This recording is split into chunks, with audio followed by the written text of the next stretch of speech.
आरमा आंसू में बह गए। इस गीत को बिया चोपड़ा की फिल्म निकाह के लिए सलमा आगा ने गाया था, पर अफसोस इन दिनों यही गाना गाते हुए फिल्म गेम चेंजर के निर्माता दिल राजू के आंसू थमने का नाम नहीं ले रहे हैं। आज हम इस वीडियो में इसी बात पर विस्तार से बात करने वाले हैं कि दिल राजू के कौन से आरमा आंसू में बह गए और अब उनकी आंखें रो क्यों रही हैं। उससे पहले हम चाहेंगे कि अगर आपने अभी तक फिल्मी संगम चैनल को सब्सक्राइब ना किया हो तो कर लीजिए और बेल बटन भी दबा दीजिए, जिससे आपको हमारे नए वीडियो नियमित रूप से समय पर मिलते रहें। इस वीडियो को सुनने के बाद यदि आपको यह वीडियो पसंद आए तो इसे लाइक, सब्सक्राइब व शेयर करना ना भूलें। आप अपनी बात कमेंट बॉक्स में लिख सकते हैं। इस वीडियो को अंत तक देखिएगा तो आपको कई अद्भुत जानकारियाँ मिल जाएंगी। दिल राजू ने बतौर निर्माता अपने करियर की 50वीं फिल्म गेम चेंजर में अपना तन मन धन सब कुछ झोंक दिया, मगर 10 जनवरी को रिलीज हुई गेम चेंजर ने पहले 2 दिन शुक्रवार व शनिवार को जो कमाई की, उसे देख दिल राजू की आंखों के आंसू नहीं रुक रहे हैं। उनका दिल रो रहा है। सबसे बड़ी बात यह है कि दक्षिण की तेलंगाना और आंध्र प्रदेश की सरकारों के आउट ऑफ वे जाकर मदद करने के बावजूद तथा कारपेट बुकिंग व बॉक्स ऑफिस के फर्जी आंकड़े पेश करने के बावजूद इस फिल्म का सत्यानाश होने से कोई नहीं रोक पाया। पर इससे भी ज़्यादा चौंकाने वाली कोई बात हो सकती है। लगता है कि फिल्म गेम चेंजर के निर्माता दिल राजू, निर्देशक शंकर और अभिनेता रामचरण ने हमारे चैनल के पिछले वीडियो नहीं देखे अथवा उन वीडियो को देखने के बाद भी संकट से निपटने के लिए कोई कदम नहीं उठाए। अगर आप लोगों ने हमारे चैनल के पिछले कुछ वीडियो देखे होंगे तो हमने उन वीडियो में बड़ी साफ गोई के साथ बता दिया था कि बॉक्स ऑफिस पर गेम चेंजर का गेम ओवर होने से रोकने के लिए किन चक्रव्यूह को भेजना होगा, अन्यथा इस फिल्म का यही हाल होना तय है। हम जलेबी की तरह घुमा घुमा कर बात करने में यकीन नहीं रखते, हम तो साफ करने में ही यकीन रखते हैं। अब चलिए सबसे पहले बात कर ली जाए गेम चेंजर की 2 दिन की कमाई की। तो 10 जनवरी शुक्रवार के दिन निर्माताओं द्वारा पेश आंकड़ों के अनुसार गेम चेंजर ने 51 करोड़ 50 लाख रुपए कमाए। इसमें तेलुगु में 41.5 करोड़, हिंदी में 7 करोड़ और तमिल में महज 1 करोड़ ही कमाए। जबकि हकीकत यह है कि हिंदी में गेम चेंजर ने पहले दिन बामुश्किल 2.5 करोड़ रुपए ही एकत्रित किए थे। मीडिया रिपोर्ट्स के माने तो सिर्फ हिंदी क्षेत्र में 4.25 करोड़ रुपए की कारपोरेट बुकिंग कर लोगों को मुफ्त में टिकटें बांटी गई थी। हमें मिली जानकारी के अनुसार मुंबई के अंधेरी पूर्व इलाके के संगम थिएटर में कॉर्पोरेट बुकिंग की मुफ्त में मिली टिकट लेकर फिल्म देखने वाले दर्शक ही नजर आ रहे थे, तो वहीं मुंबई से सटे भाईंदर पश्चिम के मैक्सिस मॉल मल्टीप्लेक्स में 10 जनवरी की सुबह 9 बजे के शो में गेम चेंजर देखने के लिए केवल 11 दर्शक आए थे। इनमें से आधे दर्शक इंटरवल में रामचरण को गाली देते हुए भाग गए। शायद यह सभी रामचरण के फैंस रहे होंगे। कारपोरेट बुकिंग के अलावा दक्षिण भारत के 2 राज्यों की सरकारों ने शायद तेलुगु सिनेमा के विकास व अन्य वजह से गेम चेंजर के निर्माताओं की आउट ऑफ वे जाकर मदद की। तेलंगाना सरकार ने तो 100 रुपए से 150 रुपए तक की टिकट दर बढ़ाने के साथ ही पहला शो सुबह 4 बजे शुरू करने की इजाजत दे दी थी। तो आंध्र प्रदेश की सरकार ने टिकट दर बढ़ाने के साथ ही दिन में 6 शो करने की इजाजत दे दी थी। दक्षिण में कितनी कारपोरेट बुकिंग हुई इसके आंकड़े तो अभी तक हमें नहीं पता चले। बहरहाल सब मिलाकर निर्माता ने पूरे भारत से 51 करोड़ 50 लाख रुपए बॉक्स ऑफिस पर एकत्र हुए यह दावा किया था, मगर इस बात का कोई पोस्टर जारी नहीं किया था। लेकिन फिल्म के निर्माता ने एक पोस्टर जारी करके बहुत बड़ी गलती कर दी। वास्तव में फिल्म निर्माण कंपनी ने पोस्टर जारी का ऐलान किया कि गेम चेंजर ने सिर्फ विदेश में 186 करोड़ रुपए बॉक्स ऑफिस पर एकत्र कर लिए हैं। निर्माता का यह दांव उन्हीं के द्वारा अपने ही पैर पर खुद कुल्हाड़ी मार लेने वाली बात साबित हो गई। 186 करोड़ रुपए का पोस्टर जारी होते ही नेटिजन सोशल मीडिया पर सक्रिय हो गए और सवाल उठाने लगे कि विदेशों में किस देश में हिंदी, तमिल और तेलुगु फिल्म देखने वाले लोग इतने उतावले थे कि पहले दिन में इतना पैसा उन्होंने लुटा दिया। क्या निर्माता बताएंगे वहाँ कितने दर्शक हैं, कितने हिंदी या तमिल या तेलुगु के सिनेमाघर हैं। कुछ लोगों ने सोशल मीडिया पर तो यहाँ तक लिख दिया कि फिल्म गेम चेंजर में करप्शन का मुद्दा है और अब निर्माता बॉक्स ऑफिस आंकड़े को लेकर करप्शन कर रहे हैं। इस पोस्टर का सबसे बड़ा गलत परिणाम यह हुआ कि दूसरे ही दिन शनिवार की छुट्टी होते हुए भी पूरे भारत में यह फिल्म महज 21 करोड़ 50 लाख रुपए ही एकत्र कर सकी। और सबसे बड़ी गिरावट तेलुगु में हुई। निर्माताओं ने जो आंकड़े दिए हैं उसके अनुसार दूसरे दिन शनिवार को तेलुगु में इस फिल्म ने सिर्फ 12 करोड़ रुपए ही एकत्र किए। तो इस तरह देखा जाए तो पहले दिन 51 करोड़ 50 लाख, दूसरे दिन 21 करोड़ 50 लाख, मतलब या तो आधे से भी कम की कमाई हो गई। और आज तीसरे दिन रविवार की छुट्टी के बावजूद दोपहर 1 बजे तक यह फिल्म सिर्फ 4 करोड़ रुपए ही एकत्र कर सकी है। अब आप अंदाजा लगा लें कि दिल राजू बेचारे रोएंगे नहीं तो क्या करेंगे। उनके पास अब सिर्फ रोने के अलावा कुछ नहीं बचा है, और इसकी क्या वजह है इस पर हम और आगे विस्तार से बात करते हैं। फिल्म गेम चेंजर का बजट 500 करोड़ रुपए है, इसलिए इसे खुद को हिट बताने के लिए पहले दिन कम से कम 100 करोड़ रुपए केवल तेलुगु में बॉक्स ऑफिस पर एकत्र करने चाहिए थे, पर यह तो उसका आधा भी नहीं कर पाई। उधर M9 न्यूज पोर्टल के अनुसार महाराष्ट्र, सीपी विरार और ओडिशा जैसे महत्वपूर्ण हिंदी सर्किट में गेम चेंजर ने अच्छा प्रदर्शन नहीं किया है।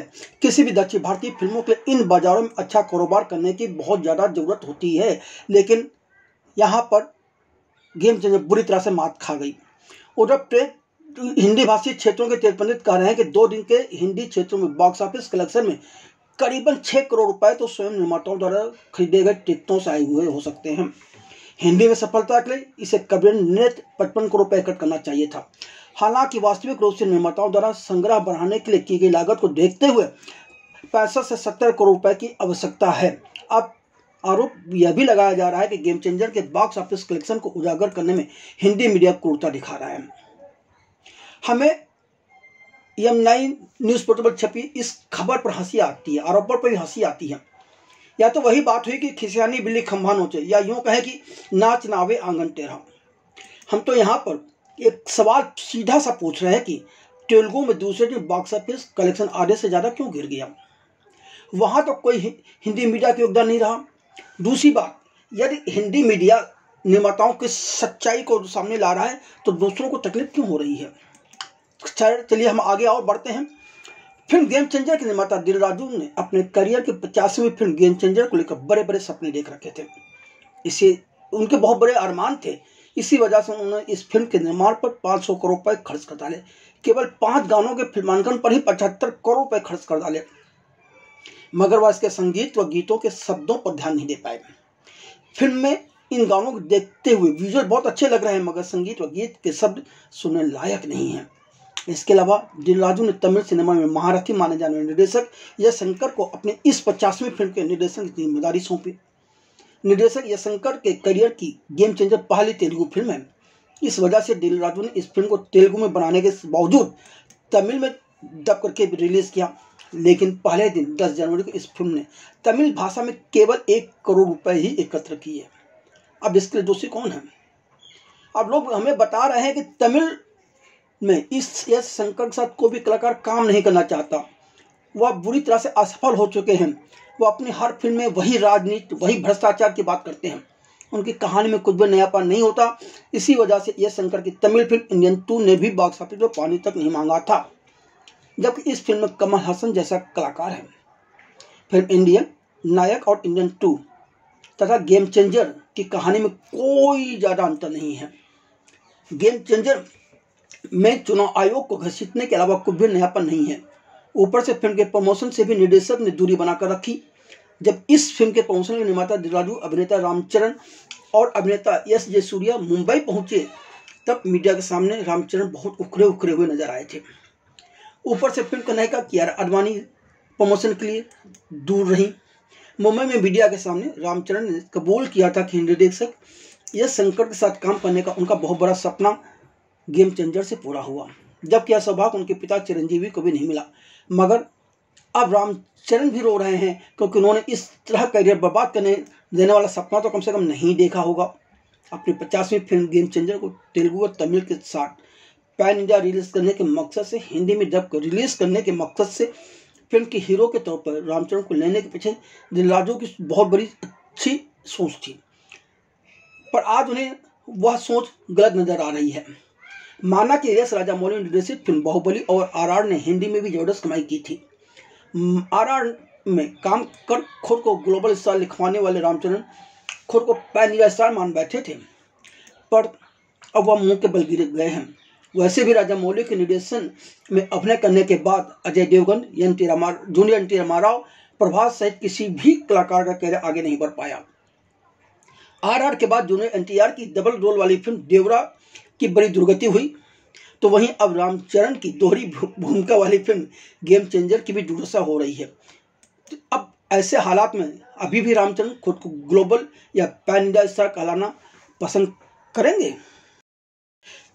फिल्म गेम चेंजर की रिलीज के 2 दिन बाद तो पूरा पासा ही और पूरा खेल पलट चुका है। अब तो गेम चेंजर के बॉक्स ऑफिस कलेक्शन में जरूरत से ज़्यादा तेजी से गिरावट आती जाएगी, ऐसा नज़र आ रहा है। और इसकी सबसे बड़ी वजह यह है कि अब रामचरण की फिल्म गेम चेंजर की टिकटों के दाम बढ़ाने व शो बढ़ाने की अनुमति देने का अपना फैसला तेलंगाना सरकार ने वापस ले लिया है। सरकार का दावा है कि उसे यह फैसला तेलंगाना हाईकोर्ट के उस आदेश के बाद लेना पड़ रहा है जिसमें पब्लिक की रुचि, स्वास्थ्य संबंधी कारणों या फिर सुरक्षा की दृष्टि से यह बहुत जरूरी न हो, तब तक सभी अर्ली मॉर्निंग शो को रोक दिया जाए।